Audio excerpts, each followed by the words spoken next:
신약성경 마태복음 28장 19절로 20절 두 절만 우리 다같이 합독을 하겠습니다. 시작. 그러므로 너희는 가서 모든 족속으로 제자를 삼아 아버지와 아들과 성령의 이름으로 침례를 주고 내가 너희에게 분부한 모든 것을 가르쳐 지키게 하라. 볼지어다 내가 세상 끝날까지 너희와 항상 함께 있으리라 하시니라. 아멘. 우리 주보 예언을 보겠습니다. 제자 삼는 참 제자. 시작. 하나님은 영원한 스승이시다. 그가 아들을 세상에 보내신 것은 하나님만 영원한 참 스승이심을 나타내려 하십니다. 하나님 아버지는 뜻을 작정하셨으니 그가 하늘과 땅의 만유를 설계하셨다. 그는 스승이 없으시고 홀로 전지전능하시다. 그가 세상에 보내신 독생자 예수 그리스도는 믿는 도리의 사도이시다. 그가 아버지께로부터 모든 것을 배우셨다. 예수님은 아버지의 신실하신 제자이시다. 그는 공생애를 시작하실 때 성령에 이끌리셨다. 그가 갈릴리 해변에서 제자들을 부르셨으며 갈릴리 지역부터 두루 다니시며 천국 복음을 전파하시며 각세병자, 약한 자, 소통에 걸린 자, 귀신 들린 자 등을 고치셨다. 예수의 공생의 전체를 함축하여 말씀하시길 오늘과 내일 내가 귀신을 쫓아내며 병을 낫게 하다가 제3일에 완전하여 치리라.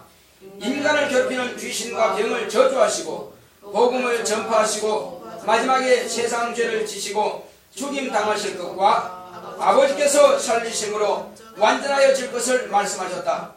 그는 아버지 품에서는 조물주이시며 세상에 오셔서는 마귀를 멸하시고 세상 죄를 담당하신 구세주이시다. 그가 또한 부르시고 택하셔서 제자 삼으신 그들에게 아버지께 보고 들은 대로 보여주셨고 가르치셨다.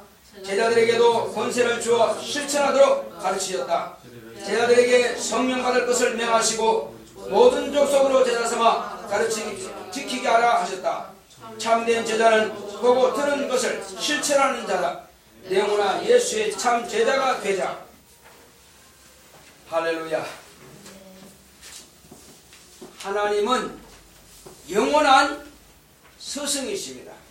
우리 하나님은 영원한 참 스승이다. 시작을 합시다. 시작. 하나님은 영원한 참 스승이시다. 하나님은 영원한 참 스승이시다. 하나님은 영원한 참 스승이시다. 그렇습니다. 영원한 참 스승은 하나님밖에 안 계십니다. 그 중에서 특별히 하나님 아버지는 아들을 가르치신 스승이십니다. 자, 하나님 아버지는 본래 전지전능하신 분이시요 그가 천지와 만물을 창조하실 것과 아들을 세상에 보내셔서 이제 하나님의 자녀들을 부르시고 택하실 것과 그리고 죽음과 부활할 것을 이미 다 뜻을 작정하시고 설계해 놓으신 것입니다. 그 뜻대로 그 설계도대로 예수님께서는 먼저 아버지의 품에 계실 때에 그 일을 진행시키신 것입니다. 그러므로 예수님께서는 모든 것들을 다 아버지께로부터 듣고 보고 명령하신 대로 이 땅에 오신 겁니다. 그래서 하나님 아버지는 선생님이 계실까요? 안 계실까요? 하나님 아버지는 안 계십니다. 그분 스스로가 창조하시고 또 모든 경영하실 것을 설계하신 분이다 이거죠. 그러니까 당신이 설계하신 모든 내용들을 아들에게 잘 가르쳐 주신 것입니다. 그래서 아들로 오신 예수 그리스도는 믿는 도리의 사도이시며 하나님 아버지께서는 이렇게 하신다면 그렇게 믿고 그렇게 순종하셨다 이거죠. 뿐만 아니라 우리 온 인류의 대제사장이심을 이와 같이 히브리서 3장 1절에 밝히 말씀하고 있는 것입니다. 자, 그러므로 하나님 아버지는 영원한 스승이시고 그는 아무도 그를 가르칠 자가 없으나 예수님은 인자로 오신 아들은 아버지께로 배우셨기 때문에 그는 사도라 칭하는 것입니다. 사도가 무슨 뜻이죠? 사도라고 하는 것은 선생님의 가르침의 도를 따른다, 그런 뜻입니다. 스승사 길도, 그런 것입니다. 스승의 길을 따라간다. 그러니까 예수님도 스승이 계시기 때문에 사도로 하는 것입니다. 그리고 예수님이 왜 정확하게 사도의 직분을 잘 감당하셨느냐 하면은 그는 아버지께로부터 품 안에 계실 때부터 말씀과 행할 것을 다 배우셨고 이 땅에 오셔서는 이제 그 아버지의 뜻대로 제자를 삼으신 겁니다. 제자는 참된 제자가 되려면은 자기와 똑같은 제자를 만들 때 참된 제자가 되는 것입니다. 만약에 제자가 아무것도 하지 않는다면 그건 제자의 가치가 없습니다. 제자라고 하는 것은 반드시 자기와 같은 그런 제자를 만들 때에, 제자를 삼을 때에 제자의 가치가 있는 것입니다. 그래서 예수님은 최초로 유일하신 사도이셨고 영원하신 사도이셨고 그리고 그의 12제자가 또한 원래 12제자죠. 그 다음에 한 명은 죽었기 때문에 11명이죠. 이 11명의 제자는 정말 사도라 할 만합니다.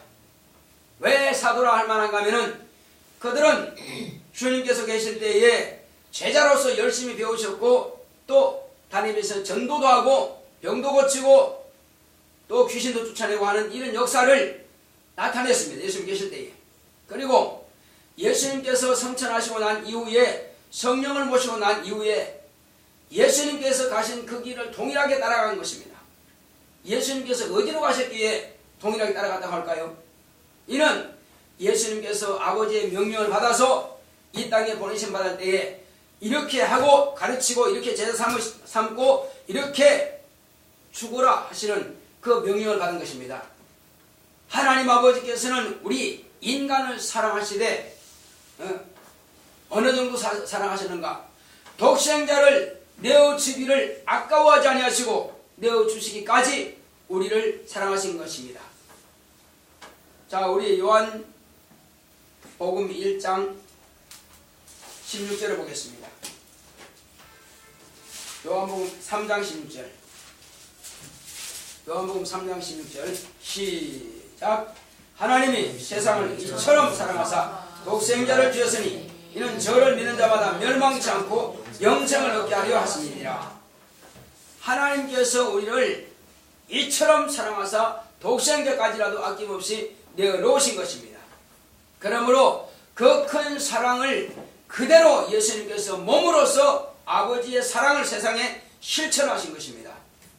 제자들 마찬가지로 예수님께서 하셨던 그 일을 동일하게 천국 복음을 전파하고 가르치고 병든 자 고치고 죽은 자 살리고 또 귀신을 쫓아내고 이렇게 하면 마지막에는 다 예수의 이름을 위해서 복음을 증거하다가 순교한 것입니다.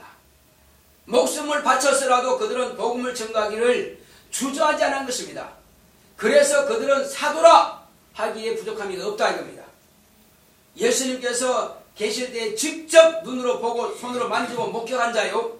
그리고 예수님께서 가신 그대로 그들은 십자가에 다 매달려 죽은 것입니다. 스승이 가신 그대로 똑같이 갔기 때문에 그들은 사도가 맞습니다. 자, 그러나 그들은 진실로 또 우리로 볼 때는 이제 사도지만은 또한 예수님의 참된 제자죠. 그들은 예수님의 참된 제자로서 우리에게 예수님의 말씀을 잘 가르쳐 주신 것입니다. 예수님께서 오신 것은 아버지의 뜻을 위해서 오셨다라고 이렇게 알고 있고 그렇게 또한 가르쳤습니다. 그러므로 예수님께서 너희는 온 천하에 다니며 만민에게 복음을 전파하라. 그리고 내가 너에게 분부한 모든 것을 가르쳐 지키게 하라. 아버지와 아들과 성령 이름으로 침례를 주라. 이렇게 주님께서 친히 제자들에게 명령하셨고 제자들은 그 말씀에 순종하여 천하 만민에게 복음을 전파하기 시작한 겁니다. 그러므로 그 말씀이 오늘날 우리에게 응하여 우리도 그 복음을 듣고 구원받은 하나님의 자녀가 되었고 예수의 제자가 된 것입니다. 그러므로 우리가 예수의 제자가 된 것은 피 없이 된 것이 아니라 피의 발자취를 통해서 피의 복음을 통해서 우리가 이와 같이 살게 된 것입니다. 거저 얻은 것이 아닙니다. 심지어는 이 침례 주는 것을 금하기 위해서 로마 교황청으로부터 침례 받겠느냐? 예, 받겠습니다. 그럼 물에 수강시켜버려요. 그렇게 해서 5천만 명이나 되는 사람들이 침례 받겠다 해서 죽었습니다. 세례 받으면 살리고 침례 받겠다면 죽여라. 로마 지하 문서고에 로마 교황청의 지하 문서고에 이 사실이 아직도 그 숫자가 남아있는 것입니다. 그건 아무도 부인할 수가 없습니다. 자, 그러므로 우리는 이 침례라고 하는 것은 목숨을 걸고 받는 것입니다. 거저 이루어지는 것이 아닙니다. 왜 그러면 세례받는 사람은 살려두고 침례받는 사람은 죽이라느냐? 침례는 예수의 명령이고 세례는 교황의 명령이다 이거죠. 예수의 명령보다 교황의 명령을 앞세워가지고 내 명령 안 지키면 죽여라. 그러나 복음을 아는 자들은 차라리 내가 죽을지라도 예수의 명령을 내가 지키리라. 그렇게 죽었습니다. 아직도 세례 주는 사람이 있다면 참 어리석고 안타까운 일이죠. 왜? 그것은 예수의 명령과는 무관하기 때문에 아직도 교황의 명령을 지키고 있다는 것입니다. 인간이 만든 교리를 지키고 인간이 만든 하나의 형식을 지킬 뿐입니다. 우리가 하는 이 침례는 예수님께서 우리에게 직접 분부하신 것입니다. 침례가 바로 내가 예수의 이름을 믿고 거듭난다는 증거요 순종하고 복종하겠다는 뜻인 것입니다. 세례는 복종과 순종이 아닙니다. 그는 약식으로 해서 언제 약식으로 하라고 한 적이 있습니까? 예수님께서 약식으로 했으면 받을 것입니다. 약식이라고 명령한 적 없습니다. 우리는 하나님의 명령, 예수의 명령에 순종할 뿐이지 명령이 아니면 우리가 순종할 필요가 없는 것입니다. 하라면 하고 말라면 말아야지 우리 자원대로 우리 뜻대로 하는 것이 아니라 주의 명령 따라 하는 것입니다. 성찬도 마찬가지입니다. 오늘 우리가 성찬하지만은 성찬도 주님의 명령이기 때문에 하는 것입니다. 주님의 명령이 아니면 할 필요가 없습니다. 그러나 내가 다시 올 때까지 이 성찬을 하라 명령하셨기 때문에 그분이 오실 때까지 그것은 지속되어서 가야만 되는 것입니다. 자, 그러므로 이제 예수님께서 우리에게 하시는 말씀은 예수님은 진실로 신실하신 아버지의 참 제자인 것입니다. 이제 그의 공생에 시작할 때 성령의 이끌리심을 받았습니다. 왜 성령의 이끌리실까요? 성령께서 행하실 모든 것들을 다 깨닫게 하시고 힘을 주시니까 그렇게 해서 성령으로 잉태하셨고 또 성령으로 인도하심을 받아서 침례를 받고 성령의 인도하심을 받아서 그것은 이제 침례받고 물에서 올라오시니까 내주하시는 성령을 모시게 된 것입니다. 내주하신 성령을 모시고 난 이후에 그는 이제 침례 요한으로부터 침례받고 나서 저 광야로 이끌림 받았습니다. 성령은 예수를 광야로 몰아내서 광야에서 40일 금식하게 하시더니 또 마귀의 시험을 받게 합니다. 이런 모든 연단의 과정이 있을 때도 성령께서 함께 하셨고 그리고 최초로 복음을 증거한 것이 복음을 전파한 것이 예루살렘에서 했을까요? 갈릴리에서 했을까요? 요단강에서 했을까요? 어디서 먼저 했을까요? 어디서 먼저 제자들을 불렀어요? 갈릴리. 그렇습니다. 갈릴리 바다 근처에서 고기 잡고 있는 베드로와 안드레와 요한과 야고보를 불렀습니다. 그들에게 이와 같이 복음을 전하시고 천국을 전하시고 나를 따르라 명령하시니까 그들은 주님을 따른 것입니다. 그리고 그들을 데리고 가버나움 회당에 들어가시니까는 가버나움 회당에 사람들의 그 육체 속에 몰래 지금까지 숨어서 병도 주고 가난도 주고 여러가지 모양으로 저주를 일으켰던 그 귀신들이 예수님께서 오시는 걸 보고 소리 지르며 나가기 시작하는 것입니다. 이는 예수께서 성령으로 말미암아서 하나님의 아들이신 것이 증거가 되고 있는 것입니다. 사람들은 다 모르고 핍박하고 죽였을지라도 귀신을 알아봅니다. 그렇다고 해서 예수님께서 귀신의 증거를 받는 분은 아닙니다. 오히려 잠잠하라! 나오라! 나가라! 꾸짖고 명령하신 것입니다. 그리고 이제 그 가버나움 회당에서 최초로 말씀하신 것은 오늘날 너희 귀에 이 말씀이 응하였느니라. 이사야서를 읽으시고 그 모인 회당에 있는 사람들에게 오늘날 이 말씀이 너희 귀에 응하였느니라 말씀하십니다. 그때 회당에 있던 사람들은 다 권세 있는 새 교훈이로다. 귀신들을 명한 적 순종하노다.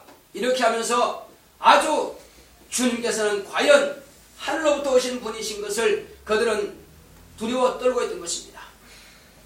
자, 그러나 사람들은 침례 요한도 또 제자들도 예수님을 이렇게 두려워하고 또 말했을지라도 증거했을지라도 그러나 예수님은 사람의 증거를 받지 않는다고 했습니다.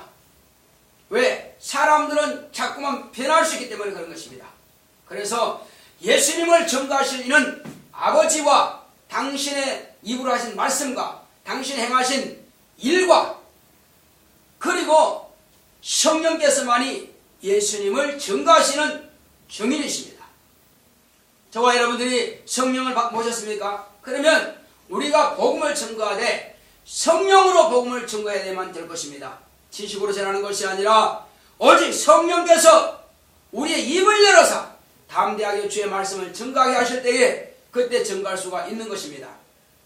이제 예수님께서는 이 땅에 오셔서 이제 많은 사람들을 각시의 병든 자, 고통에 걸린 자, 귀신 들린 자 이들을 고치고 이렇게 하셨습니다.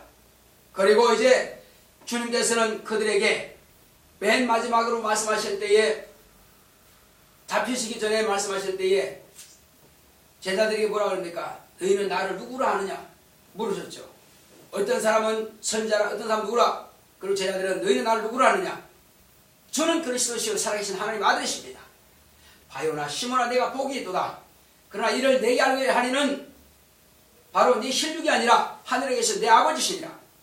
아버지께서 감동하심에 저가 알겠다고 하신 겁니다. 그리고 이제 제자들에게 하신 말씀은 내가 저 여우에게 말하기를 헤롯이죠. 헤롯이 예수님을 죽이려고 한다 할 때에 저 여우에게 말하기를 오늘과 내일은 귀신을 쫓고 병을 낫게 하다가 마지막 날에 내가 완전하여 치리라 이렇게 말씀하셨습니다. 이게 무슨 뜻일까요? 오늘과 내일은 귀신 쫓고 병 고치다가 마지막에는 완전하게 치리라 이게 무슨 뜻일까요?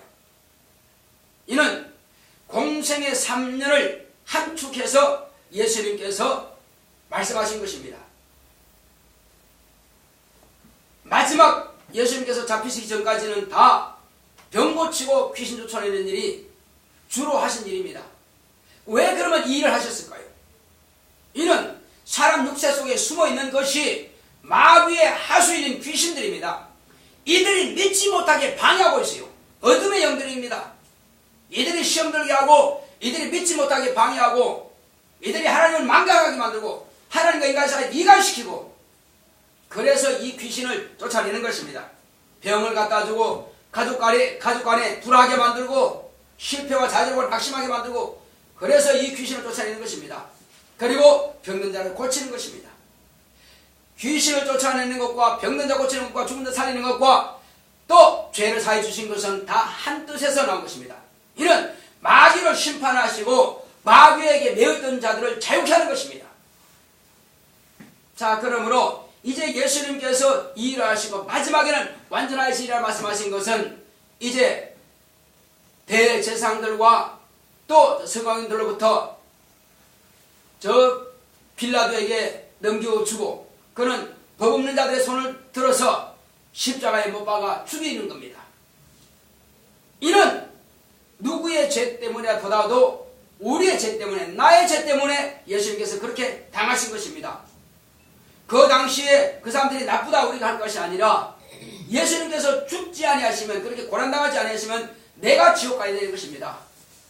그들은 다만 성경에 기록된 대로 쓰임받는 그릇이요, 우리는 그들의 예수님께서 내어주고 죽임 당하심이라 해서 살게 된 자들인 것입니다. 누군가가 그 일을 해야 되겠지만, 오히려 그러나 그들이 그 일을 함으로써 그들에게는 화가 되지만은 우리에게는 복이 되는 것입니다. 그래서 전화위복이라 그러죠. 어쨌든 주님께서는 우리를 위해서 내어주신 바 되어야 되고, 양처럼 그렇게 죽임을 당해야 된다 이겁니다. 그리고 그가 죽음이 당하고 무덤에 내려갔을지라도 하나님 아버지께서는 그가 죄 없으신 의인이심을 아시고 그를 죽음 가운데서 다시 살려내신 겁니다. 부활하신 것입니다. 그러므로 그가 부활하셨다고 하는 것은 우리에게 영원한 소망을 주신 것입니다. 그래서 침례라고 하는 것은 옛사람은 물에 장사 지내고 새사람으로 이제 거듭난 예수님께서 부활하신 것처럼 우리도 부활에 연합해서 동참해서 부활의 소망을 갖게 된 것입니다. 우리가 이 큰 사실을 이제 우리만 간직할 것이 아니라 밝히 증거해야만 될 것입니다. 그래서 예수님께서 이제 그가 하시는 모든 경로를 보게 되면은 영원전에 아버지와 함께 하시는 그분은 아버지 품 안에 계실 때는 조물주로서 저 하늘에 있는 것과 땅에 있는 것들을 다 만드신 분입니다. 히브리서 1장 10절에 기록되어 있죠. 그리고 그는 이제 이 땅에 오셔서는 먼저 하신 것이 마귀의 일을 멸하신 것을 먼저 하신 겁니다. 마귀를 심판을 먼저 하셨고, 마귀를 심판하시고 나니까 귀신이 소리지르면 나오는 것입니다. 그래서 마귀를 먼저 심판하시고 그리고 우리를 이 세상에서 구원하신 것입니다. 한 아버지 품에 계실 때는 조물주로서 일을 하셨고, 이 땅에 오셔서는 마귀를 심판하시고 인간을 구원하시는 구주로서 일을 하신 것입니다. 자, 그리고 뿐만 아니죠. 그 일을 하시면서 동시에 제자들을 삼으신 것입니다. 이 제자들을 통해서 당신께서 세상 끝날까지 하실 일을 그 제자들에게 위임시키시고 당신을 할 보좌로 가신 것입니다. 가실 때에 주님께서 하신 말씀이 요한복음 20장 22절에 성령을 받으라 명령하신 것입니다. 그러므로 왜 성령을 받습니까? 예수님께서 이 땅에 오셔서 성령을 모시고 성령의 인도하심을 받아서 하나님 아버지의 일을 하신 것처럼 그 제자들도 성령을 받아야 비로소 하나님의 일을 할 수 있기 때문에 성령을 받으라 하신 것입니다. 그래서 너희는 성령이 임하시면 너희가 권능을 받고 예루살렘과 온 유대와 사마리아와 땅끝까지 이르러 내 증인이 되리라 말씀하신 것입니다. 그리고 믿는 자들에게는 그 배에서 생수의 강이 흘러나리라 말씀하신 것은 예수님께서 하늘 올라가시고 나면은 성령을 보내주신 그 성령께서 우리에게 임하시면은 이 생명의 말씀을 증거한다는 말씀인 것입니다. 그리고 예수님께서 약속하신 대로 저 하늘에 오르셔서 우리에게 성령을 보내주신 것입니다. 지금도 저와 여러분들에게 성령을 보내주시고 계시는 것입니다. 바로 그 성령께서 우리에게 임하신 것은 우리가 예수님과 똑같이 아버지의 제자처럼 예수님의 제자로서 일을 하게 하기 위해서 우리에게 임하신 것입니다. 그래서 주님께서 내가 아버지께로부터 너에게 성령을 보내주겠다 약속하신 것입니다. 그래서 성령께서 임하심으로 우리는 이와 같이 예수의 제자가 된 것입니다. 우리가 진실로 예수님의 참제자가 되기를 원하십니까? 여러분 진실로 예수의 참제자가 되기를 원하십니까? 참제자가 되는 길은 오직 너희가 내 말에 거하면 나의 참제자가 되고 진리라지 진리가 너희를 자유케 하리라 이렇게 말씀하신 것입니다. 어떻게 하면 참제자가 될 수 있다고요? 예수님의 말씀에 거하라 이거요. 거한다고 하는 것은 그 안에 산다는 것입니다. 그런데 우리가 말씀을 귀로만 들었지 거하지 않는다 이겁니다. 귀로 듣고 즐거워는 하는데 행위로서 나타내지 않고 순종이나 복종이나 하지 못한다 이거예요. 그러니까 그 말씀 안에 거하지 못하는 것입니다. 그래서 참제자가 될 수가 없는 것입니다. 오늘 여러분들이 말씀을 들었으면 말씀 안에 거하시기 바랍니다. 할렐루야. 말씀 안에 거하지 않고는 참제자가 될 수가 없어요. 너희가 내 말에 거하면 나의 참 제자가 되고 하셨는데 말에 거하지 않고야 어떻게 참 제자가 될 수 있어요? 예수님은 과연 믿음의 사도이십니다. 왜? 그는 참 제자이시기 때문에 그런 것입니다. 아버지 말씀을 100% 순종했습니다. 전혀 하나도 빠뜨리지 않았습니다. 완벽하게 다 목마르다까지 다 말씀하신 것입니다. 그리고 마지막에 그거 다 이뤘다고 하면서 당신의 입으로 내가 다 이뤘다고 증명하셨습니다. 그러므로 그는 아버지께서 모든 인류를 그의 이름 앞에 무릎 꿇게 하시고 하늘과 땅의 모든 권세를 아들에게 다 주시고 모든 족속들이 다 그 이름을 찬송하게 만드는 것입니다. 그 이름을 주라 섬기게 만든 것입니다. 왜? 그가 아버지 앞에 순종했더니 아버지 앞에 무릎 꿇고 복종했더니 목숨까지 내놓기까지 복종했더니 이와 같이 모든 족속들을 다 그에게 주신 겁니다. 그래서 그를 누구든지 다 주라 시인하는 것입니다. 아니 지금 살아있을 동안에 예수 앞에 무릎 꿇지 않는 자라 할지라도 마지막 심판을 받고 저 불못에 들어갈 때는 당신을 우리를 형벌하시는 주인이시군요. 그래서 그분 앞에 무릎 꿇지 않은 자가 없습니다. 모두가 다 그는 심판의 주인이시군요 하고 시인할 수밖에 없다 이겁니다. 나 안 믿으니까 필요 없어. 그래요. 지금은 네가 무릎 꿇지 않지. 지금은 네 주가 아니야. 그러나 네가 불못에 들어가서는 주라고 시인할 수밖에 없다 이겁니다. 그는 심판 주고 그는 형벌하시는 주인이라 이겁니다.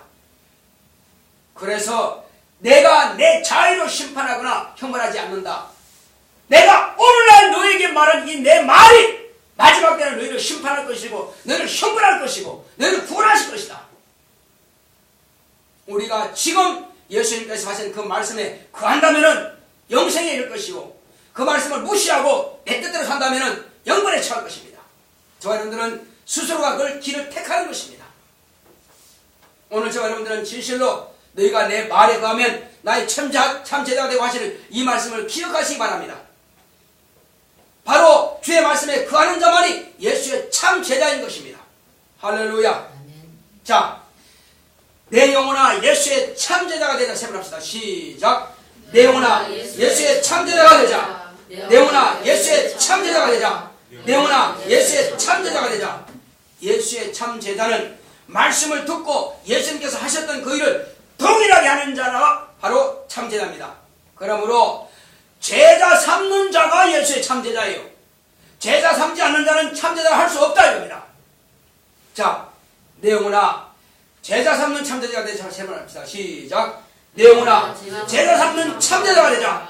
내 영혼아 제자 삼는 참 제자가 되자. 내 영혼아 제자 삼는 참 제자가 되자.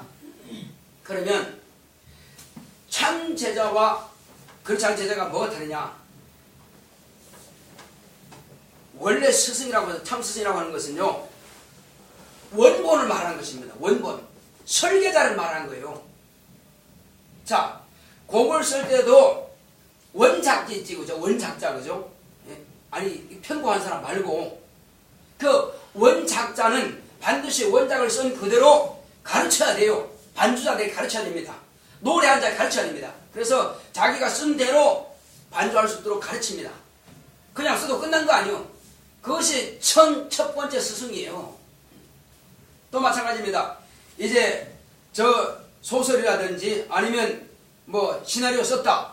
그러면 그 사람의 뜻을 따라서 작가들은 이제 시나리오 쓴 그 원작자에게 물어가지고 영화를 만들든지 이렇게 해야 돼요. 그럼 막 뜯어 고치면 안 됩니다.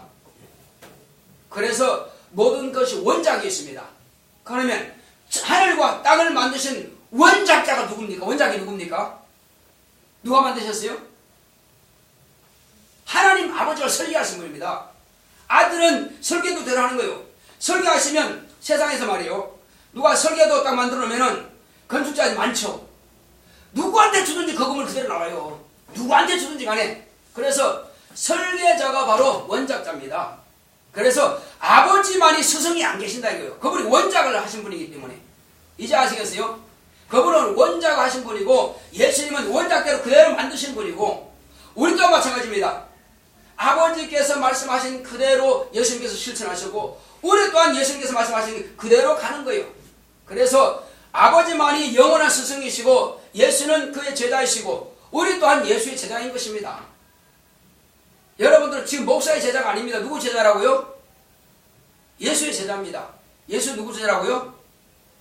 아버지 제자예요. 그래서 내가 제자를 삼아야 비로소 나는 참 제자가 되는 거예요. 내가 제자 못 삼으면 참 제자 아니란 말이에요. 왜?